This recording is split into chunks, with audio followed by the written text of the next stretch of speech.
you very much indeed. We'll see you later. She's not even got her hat and gloves out yet, John. It can't be that hard as nails. That's our Carol. Now it's 13 minutes past 7. This is a story we've been following closely on Breakfast. More than 80% of people living with motor neurone disease will develop slurred, quiet or complete loss of speech over their lifetime. Now, in recent years, technology has allowed patients to record and preserve their voices. It's a method known as banking their voices. And now new software has simplified that process thanks to the help of a very special book. Just have a look. Okay, so you're ready for this? It took about 20 minutes. That's all I had to do. Here's my first sentence I'm going to give to you. I just bank my voice. By reading the book, I will always be me. It sounds so much like you. I thought it was you talking. It's one of those voices that you won't ever forget. It's your mum's voice. You ready? Wow, that voice is sexy.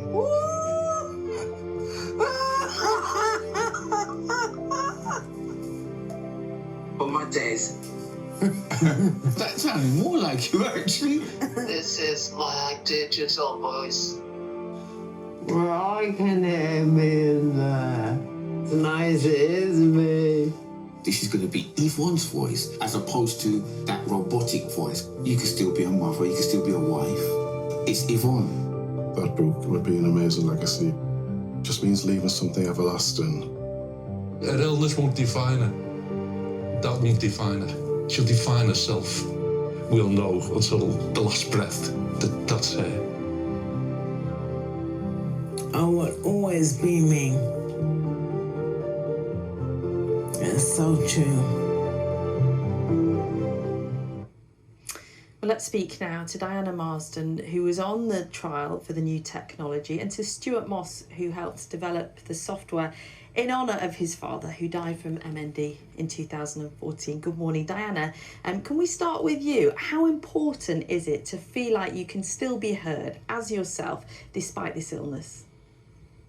My voice is my identity. It's who I am. People will hear me and know it's me. So it's really important. It's capturing my voice. And as things stand, have you noticed a change in your voice, and how does it make you feel about what comes next when it comes to losing, as you say, that key part of your identity? Yes, I am gradually losing my ability to speak clearly. It's a slow progression. Once I'd had the diagnosis, I knew that I needed to bank my voice quickly while I still could. And you've made other attempts to bank your voice and then tried with this new technique. Talk to me about the differences. Yes, I've tried a few other methods, mostly a solitary experience of reading several meaningless phrases. I believe one of my colleagues in the video had used those words. I couldn't have put it better. It was really very distressing, and I put a lot of effort into producing those phrases, reading them out, recording them. Very time consuming. So a time-consuming and lonely, laborious process. Let's turn to Stuart, who's helped devise this new way of people banking their voices. Stuart, just explain how your process changes things for people like Diana. Well, good morning. The thing is, we changed it to try and make it simpler. We didn't want voice banking to be any barriers to doing it. So it used to take literally weeks to be able to voice bank, and you can do it now in about 20 minutes. And the whole idea behind this was to make it free as well, so everybody can get hold of this technology. It should be for everyone, not just for the select few. But the most important thing I think that was highlighted was we changed the actual approach. The way you do it now is with a family member or someone close to you. You used to do it in a room on your own, which is not a very nice experience. And you don't have to record thousands of different words and phrases anymore. Just explain how a simple, short story is changing lives. Yeah, so the original technology relied on you reading something like 1,600 sentences. There were things like red lorry, yellow lorry, and the cow jumped over the moon, and sort of meaningless sentences like that to capture all the sounds. We thought it would be nicer if we wrote a book that actually allowed you to talk through your feelings, and it meant something to the people in the room.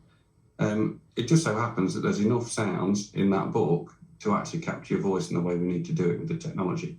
So it's a much more meaningful experience to the people involved. I was just going to say, I would imagine it's really important to be able to express your emotion, and I would imagine for you, this development in technology is bittersweet because it's too late for your dad. Just tell us about him. So my dad passed away from motor neuron disease on Christmas Day in 2014. And this sort of technology, it actually kind of existed then, but it was well out of reach of most people. And his job, he was a social worker, so his tool of his trade was being able to speak to people. So, being able to make this available to everybody, so this goes live today across the UK for free to anybody with motor neuron disease, is something I'm very proud of, that all the people that are behind the scenes that have put this together, there's an army of people in various technology companies that have allowed this to happen. We're just looking at some lovely pictures then of you with your dad, and he looks like a lovely guy. And I'm sure he'd be very proud today that you, on his behalf, have come up with this technology. Diana, let me talk to you. I mean, I think it's really nice that this idea that it's a real story that you record to save your voice, because I guess that's something that then exists in its own right as well. It's not just that the phrases are taken out and banked, it's that whole piece of work, that memory also survives. That's right. It's we're going to record my actual voice, which can then be passed on to friends, family, so they can hear my story when I can't actually tell it anymore. Diana, just tell everybody what the last line of the book is and how important it will be to have that banked. Oh, I can't even remember, but it's... Go on, Stuart, you can remember. I will always love you. It's the most important thing anybody wants to say. Absolutely. That's fantastic. Well, look, thank you so much, both of you, for talking to us this morning and for sharing this, because I think it really explains to us the significance of why this matters so much. So we wish you well, Diana. Thank you so much, and well done, Stuart, with the technology. Thanks so much. Some lovely pictures with his dad. Absolutely, yeah. Well, for more on the impact of this new voice banking technology, we're joined in the studio by Richard Cave, a speech therapist with the MND Association. Good morning to you. We heard it there from Diana. Yeah. How big a loss it is when people with MND lose their voice, literally lose that part of their identity. Well, first of all, I'm so grateful to Diana and all the other people living with MND who actually helped us through this project for the MND Association. Voice loss is a huge impact. Voice is such a strong part of our identity, and it reflects who we are, how we feel, our mood, our humour, our social and geographical background, all of these things, in addition to the words in which we have to say. So when voice changes, voice loss, this is a very big deal. So this project, one of the aims of this project is to help people to bank their voice quickly, conveniently, just get it done. And as Stuart said, in a matter of 20 minutes or half an hour, just to get it done, get it banked, and then go and live your life and just do this stuff. And if you never need to use it, that's fine. If you want to use it, that's absolutely fine as well. But there's more to this book. It's more than voice preservation. It is an opportunity to really talk about MND, and the words were written kind of very carefully to talk about MND, not in a medical way so much, but a way about how people feel and actually how things are. And the theme of the book is about although things may be changing on the outside, on the inside I'm still me, and by the way, I still love you.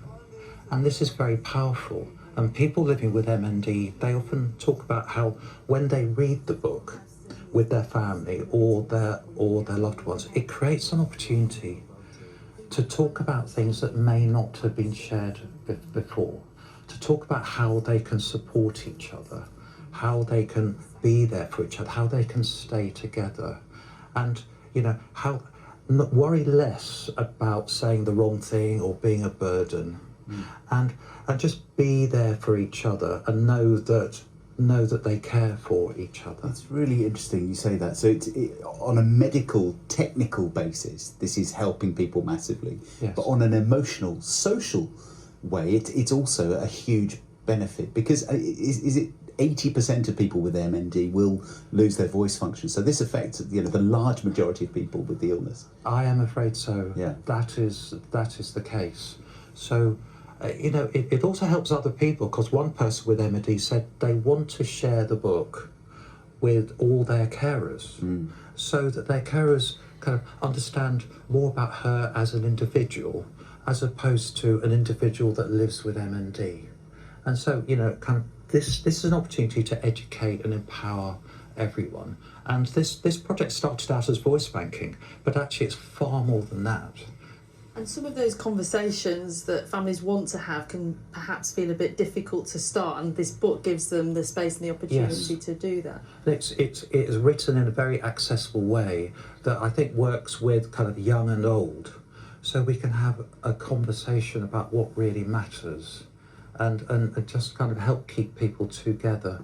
One of the big problems we have with MND is people just don't know quite what to do as things change, and people just fall away, not because they want to, not because they mean to, it just happens. And this is like one of the few projects I've ever come across as a speech therapist and working for the MND Association where we tackle exactly that, where we try and keep people together in a very positive way. It sounds like it takes a lot of the stress out of it for Yes. people, that that they know that it's done and done quickly. Yes. It's not something they have to worry about in the future. It really Yes. helps them. Yeah. And it's also like a kind of, it gives a legacy for the future. So while people still have their voice, they can record this book, this ebook about how they feel and actually how they are, and they can give it to anybody they like. And before they lose the voice, that is the gift of voice, and that people can keep that ebook forever. And it's free. It's completely Yeah. free. It's completely free for people with MND. Richard, thank you so much for coming in and talking to us about it this morning. I know It's so beautiful that it ends with "I will always love you," because people can have that to Yes. treasure then, can't they, forever? Yeah. Thank you, Richard. Thank you so much.